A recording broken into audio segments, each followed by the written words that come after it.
Hey guys, Mike from My Private Library here with another haul video.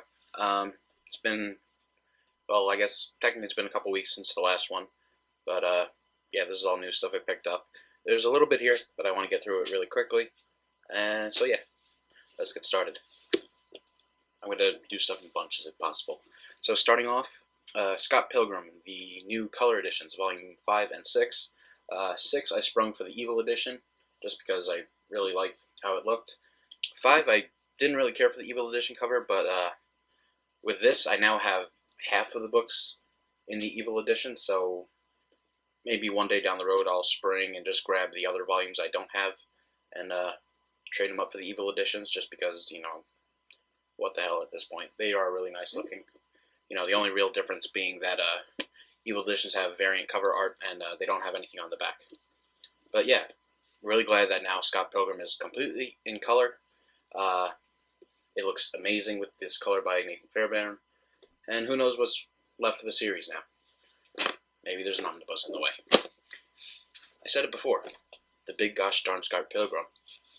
It's gonna happen. Next, Batman, The Widening Gyre by Kevin Smith and Walt Flanagan, the same creative team behind Batman Cacophony. This is sort of the follow-up to it. Came out, I know it had a lot of delays, and yeah, I was waiting for the paperback for a while, and I finally found a copy, so decided to jump on it. I do have to probably go back and read Cacophony, just because, I mean, I remember the bad guy, Onomatopoeia, but other than that, I don't remember anything else that happened in that story. I really don't, so I should probably reread that. Okay. Next, Sam and Twitch, the Brian Michael Bendis Collection, Volume 1. This is volume 1 of 2 paperbacks, collecting all of Bendis' Sam and Twitch stuff from the Spawn universe, or the Todd McFarlane universe, whatever you want to call it. I just kind of picked this up today on a whim because I saw that it was out of stock on in-stock trades. This is a relatively old book. I think this is a first printing from 2006. So yeah, I know there are complete collections now, but that's not just Bendis' stuff. I believe that's also McFarlane's stuff on the characters, and I'm not sure. I think Volume 2 may also be out of stock, but in the meantime, I just sprung for this. Okay, next up, 2 Avengers books, both heavily featuring Scarlet Witch. One is the new Avengers Scarlet Witch, the Abnett and Lanning books, or I think this is a lot of her solo stuff, mostly Abnett and Lanning throughout the years, and Vision and the Scarlet Witch, A Year in the Life. There is another book I wanted to grab. It's one of these new Avengers, blah blah blah characters, and it's Avengers, Scarlet Witch and the Vision. But it's a new printing of an older book, and it's in stock trades currently does have a copy of the older version, and it's like $5 cheaper, so I'm going to try and grab that just because $5. But yeah, this is basically the storyline that involves a married version of Vision and Scarlet Witch getting together and having babies, despite the fact that he's, you know, not human. There's nothing there, but really very good storyline, and because of Age of Ultron, I'm very interested in both of these characters.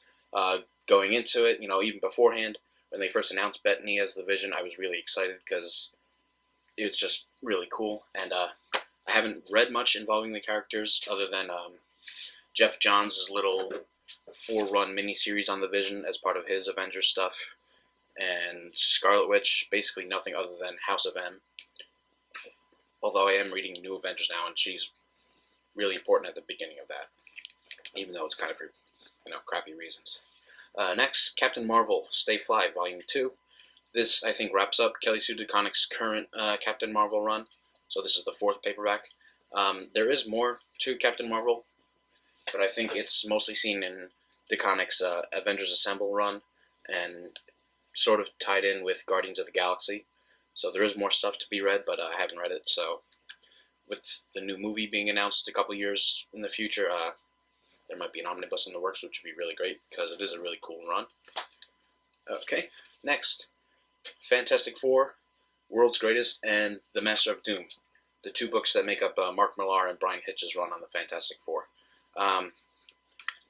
Just kind of picked these up because of the hype with the new Fantastic Four movie, which admittedly is based heavily on the Ultimate Fantastic Four, but still, Millar wrote a lot of the Ultimate Fantastic Four, and this is his 616 stuff, and Millar is credited as being a producer or executive producer on the new movie. So it's just sort of an opportunity to see what his version of the Fantastic Four looks like compared to some of the other, writers that I've read. Really, I've only totally read like Hickman and Fraction. I haven't read Byrne or Lee yet, so just a little different. Okay, Mystique by Brian K. Vaughan, the complete collection. This basically, me picking this up basically stems off the fact that after having grabbed the new Y the Last Man Deluxe editions, I remembered how much I loved it and how much I liked Brian K. Vaughan's storytelling, and I want to grab other stuff by him because I do have nothing else. I have the Saga, the first deluxe hardcover for Saga, but I haven't read that yet. I have not read Ex Machina yet, but that's on my pickup list, and also his Swamp Thing is on my pickup list, but haven't gotten around to it yet. I will. But I like this because it's one self-contained book, and it's a character that I really do not have too much familiarity with, other than her, I guess, small appearance in Days of Future Past. I don't think I've read any other X-Men comic involving her, so yeah, I'm just kind of looking forward to that. Oh, 3 minutes. Okay, next, New Avengers Illuminati by Brian Michael Bendis. I kind of picked this up as an afterthought. Back in December, I picked up the New Avengers Omnibus by Bendis, and I recently finally started reading it. I'm about 3/4 of the way through, and the Illuminati is kind of featured in there. I think one issue of this is collected in there. Hopefully not the whole thing, because then I will feel very stupid for picking this up. But definitely one issue is included in there. And I know the Illuminati is very involved in Hickman's current run of Avengers and New Avengers, which is wrapping up, so I just wanted a little more background information, even though I think I kind of have the gist of who they are and what they do. Okay, next. Omega Flight, Alpha to Omega by Michael Emming. I really hope that's how you pronounce his name. With art by Scott Collins. This is kind of a weird personal pickup for me. I heard this one a couple years ago because I'm a really big fan of Scott Collins' art. He did the art with Jeff Johns on some really good Flash issues, and so I always kind of kept my eye peeled for any stuff by Collins, and this was on there, and I saw it on in-stock trades and just kind of went for it and grabbed it. It features sort of, I guess, Alpha Flight's counterpart, Omega Flight, Canadian superheroes. Interesting. I have absolutely no idea what it's about, but I picked it up because two very good creators. Emming, I think, most famous for his work on Powers with Brian Michael Bendis, and Collins I'm just a fan of, so interesting to see what that'll be like. Okay. Next, Shadowland by Andy Diggle with art by Billy Tan. This I kind of picked up just to have. I really have nothing after Ed Brubaker's Daredevil. I mean, I do have Mark Waid's Daredevil, but that's sort of like down the line, whereas this is almost directly, I guess, after Brubaker's Daredevil takes place. And yeah, I just wanted some knowledge, especially because now Daredevil is so popular with the show, which was really great. I just wanted to read a little more on the character. Okay, this, for those of you who can't tell, this is Italian. I barely speak and stumble my way through Italian, but this I saw it at my comic shop and it was $3, and I'm like, okay, I gotta grab that. Because for me personally, this is a little special, not only because of the Italian, but this cover, this issue of Spider-Man was, I think, the first back issue I ever picked up. I must have been like 10 or 11 years old, and there was a flea market at the Danbury Mall, and someone was selling it for like $1, and I picked it up. It was this Spider-Man, the Todd McFarlane Spider-Man #1, and I never actually read any of the subsequent 3 issues or 4 issues, and yeah, I know there's a trade out there collecting the Torment storyline. Never picked it up, but I saw this, and more for nostalgia's sake than anything, I picked it up, so who knows. Maybe this will help me learn Italian again. Because God knows 2 semesters of college have not. Next, Ultimate Comics Hawkeye by Jonathan Hickman, collecting his 4-issue miniseries on the character. I don't know much about Ultimate Hawkeye other than what I've read in the Ultimates, and he's a really cool character in that universe.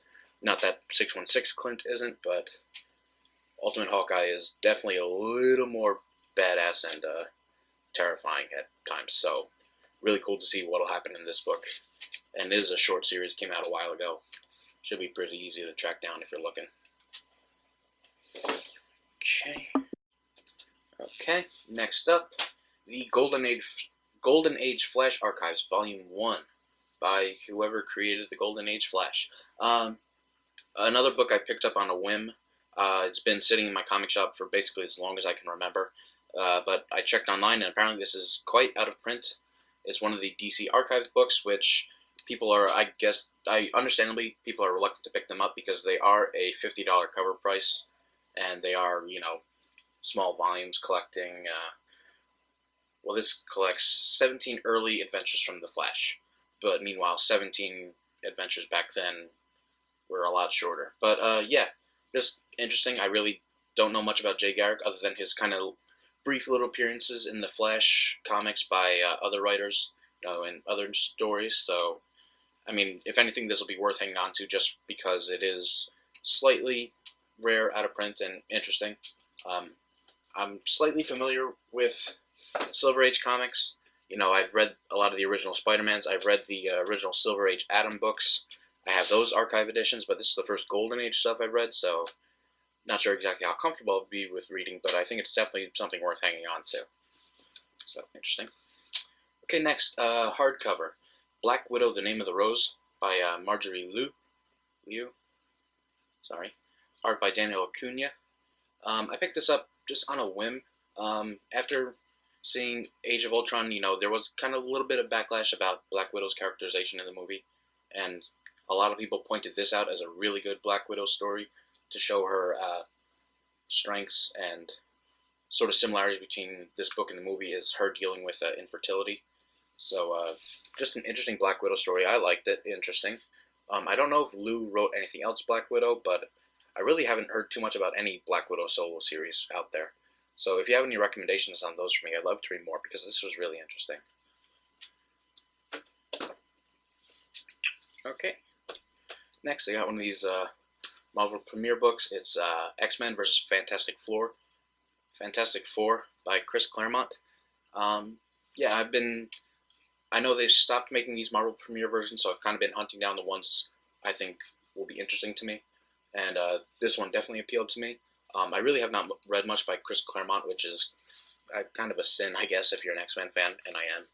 So yeah, this really is just an excuse for me to read stuff by him. And it does seem like a cool concept, X-Men versus Fantastic Four.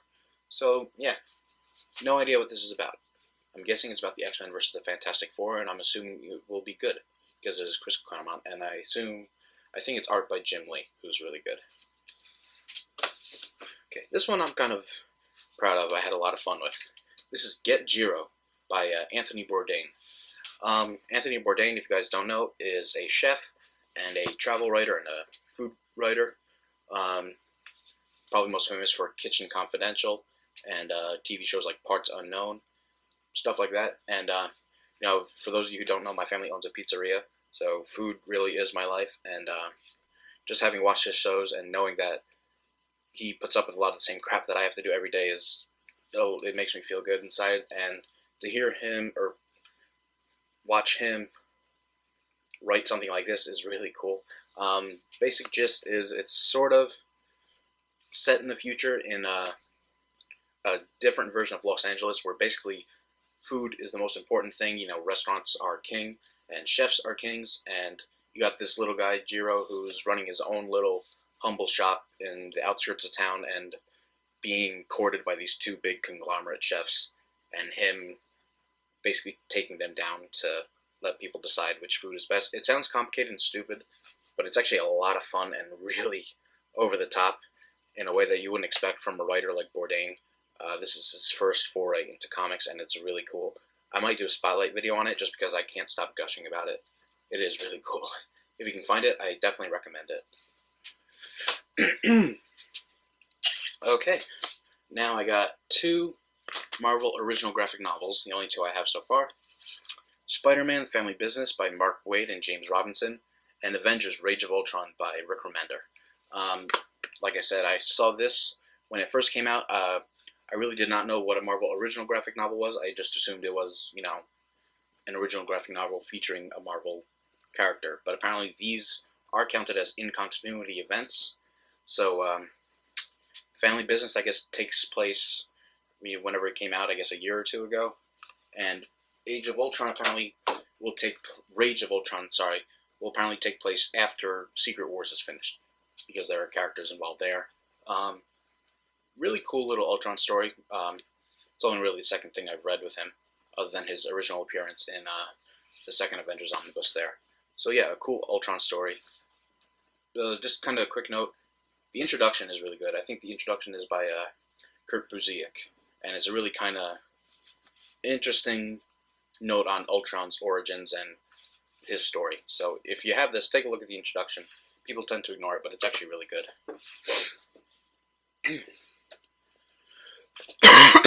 Ooh, allergies. Okay, next up, Dial H, the Deluxe Edition from DC by China Miéville. Sorry. Collecting the 18 issues of Dial H. This is a series that I heard a little bit about while it was ongoing. I heard, you know, it was kind of weird and quirky and fun, but I really had no intention to read it, and now it's collected in this one big book from DC. This is, I believe, the second oversized hardcover they've had, or the second deluxe edition they've had come out, with Superman Unchained being the first. But now they have solicited others. I know Scott Snyder's Swamp Thing has been solicited, and I think there's one more set to come out. But yeah, I'm walking into this with no knowledge, but a lot of recommendations, so I'm looking forward to it. I heard a lot of good things about it, and specifically, I just keep hearing that it's really weird and interesting, so that sells me. Okay, next, Lock and Key, the Master Edition, Volume 1. This just came out today, whatever date this is, the 20th. Collecting the first 12 issues of Lock and Key, or the first 2 paperbacks, or 2 regular hardcover versions of this, and a slightly bigger, oversized hardcover, you know, the same size as like an Image deluxe hardcover. A really cool looking book. I've been waiting for this master version for a while. Joe Hill I liked. I read Horns a couple months ago, and it was a lot of fun, so I was waiting for this, and this deluxe edition is the first of 3, I believe, so worth waiting for. It's a really beautiful looking book. Nice bound. It's got, like, I don't want to call it embossing, but like or engraving, but like the stuff is imprinted. Like it's not smooth. It feels like worn on, so it's really cool. Nicely put together book. Looking forward to reading that. Okay, this is a trade up for me. The Nightly News by Jonathan Hickman. This is the 10-year anniversary edition, deluxe edition hardcover. I believe this was Hickman's first like independent story to come out of Image. The first or second, either this or Pax Romana. But yeah, this is a really good story. A couple years ago when I was at New York Comic Con, Image was doing this huge blowout sale on Sunday. It was like, buy 3 paperbacks and get 2 free. And back then, what book was coming out? It might have been East of West. They were out of East of West, so I grabbed like 3 Jonathan Hickman paperbacks, and this was one of them. And I remember going home and reading it and thinking this was really cool. And I haven't read it in a couple of years, but I saw they were coming out with this deluxe edition, and I wanted to grab it before it was gone because it's a really interesting story. And there's a lot of really cool back matter. There's a couple scripts and stuff, but also Hickman has this really nice, not really an interview, but he goes on and talks about writing comics and what it's like for him and his process, and what it's like being, how to commit to being a professional writer. And it's just a really kind of interesting note from him. Someone who, in a lot of his interviews, comes off as kind of goofy and stuff. It's interesting to read. So I'm looking forward to rereading that. Okay, next up, Guardians of the Galaxy, the oversized hardcover, Volume 1, collecting the first 10 issues and the .1 issue of Guardians of the Galaxy, and tomorrow's Avengers #1, by Michael Bendis. I opted for the movie cover just because, I mean, it's the movie cover, and that's kind of weird, but I just was not a fan of that Rocket Raccoon cover for whatever reason. And, I mean, I'm a huge fan of the movie, so if they could just get this little thing not there, this would be a good cover for me. But yeah, I sold my first trade, and waited for this, so I have not been keeping up with the comic. So I know there is a lot I have to get caught up on. I believe the last issue of the series before Secret Wars is coming out today with issue 27, and I'm not sure if it's starting up again after that. So there will probably be one other oversized hardcover collecting the other 16, 17 issues. And I'm not sure if there is a oversized hardcover collecting the Trilo Jean Grey crossover that this has with all new X-Men. There might be. I'm not positive. Okay, winding down now. Alrighty. Okay. Captain America, The Return of the Winter Soldier, the 5th and final omnibus, collecting all of Ed Brubaker's massive run on Captain America. Very excited for this. I mean, this ends his run, big finale, and it collects his Winter Soldier series. This is, the new style of omnibus, flat back. Just got Cap's shield on it, which I believe the Trial of Captain America omnibus had on it. But yeah, so now I just have to track down the first omnibus, and I will be all omnibused out. I know it's out of print, but I've seen it for only slightly above cover price, and I'm willing to pay for it because if you have not read it, Captain America by Brubaker is an incredible series. His Winter Soldier storyline was adapted for the movie and was very well received. The movie is just as good as the book, even though there are slight differences. But yeah, I'm very excited to finally read and get caught up at the end of his run, because I was picking it up for a long time, and then towards the end, when I stopped picking up single issues, I stopped cold turkey. So I never really finished his run. So, gotta get on that. Whew. My throat's going dry. And last but not least, The Fifth Beatle, the Brian Epstein story, the deluxe edition, by Vivek J. Tiwari, Andrew C. Robinson, Kyle Baker. This is an oversized hardcover from Dark Horse. Similar to the library editions, it is not only taller than a standard omnibus, it is also wider, almost like the Zenith books by 2000 AD, so sticks up a little, probably won't fit on your standard shelf. It's about the same size as the library edition. This is, I know there is another version of this deluxe hardcover, but I did not opt for that. But yeah, this is just one story I've heard a lot of good things about, and just wanted to pick it up for the hell of it. I'm as much a Beatles fan as any other casual listener of them, and I know a little bit about Brian Epstein, but I guess there is always more to know about him. And if you're going to know more about him, why not do it while also reading a comic book? So yeah, excited to read this. And that'll do it. Whew. I tried to go through that really quickly, and hopefully none of this video is messed up in any way. That would make me upset. But yeah, this should keep me tided over for a while. I'm trying to save up. I have Special Edition New York City coming up in a couple weeks. In the summer, there is Connecticut Comic Con, and there's going to be a couple artists there. And then in the fall, we have New York Comic Con. So I'm really trying to save up to get other stuff while I'm there, and really don't want to be spending too much on comics. Plus, combined with the fact that my omnibus shelf is now officially full. I do not have any more room on there, and I'm a little bit at a loss of what to do right now. So I know the Powers omnibus is coming out in the summer, and in the fall we have the Hawkeye omnibus, but other than that, not sure what I'm going to be adding there next, because I simply do not have any more room. Even on this shelf, I know I'm going to eventually have to get an extender of some sort. I mean, you can't really see, but it's filling up. So, yeah, I got to figure that out eventually. But in the meantime, I have a ton of comics to read. I also have more comics to sell. So, if I'll put another link to my eBay page once I have more books up, because I am looking to get rid of quite a bit of stuff to make room for new stuff. I'm trading up for Sweet Tooth, Ultimate Spider-Man, Punisher Max, stuff like that. So I'll post a link for my eBay page. And I think that is it on the comic front for now. If you have any questions or comments, let me know. Leave me one down there. Check out the blog, myprivatelibrary.tumblr.com. I'm really trying to get more comic stuff on there, but I don't think regular book readers want to read them, so I got to be mindful of them too. But yeah, stick around, subscribe, and like. Let me know what you think. See you guys around.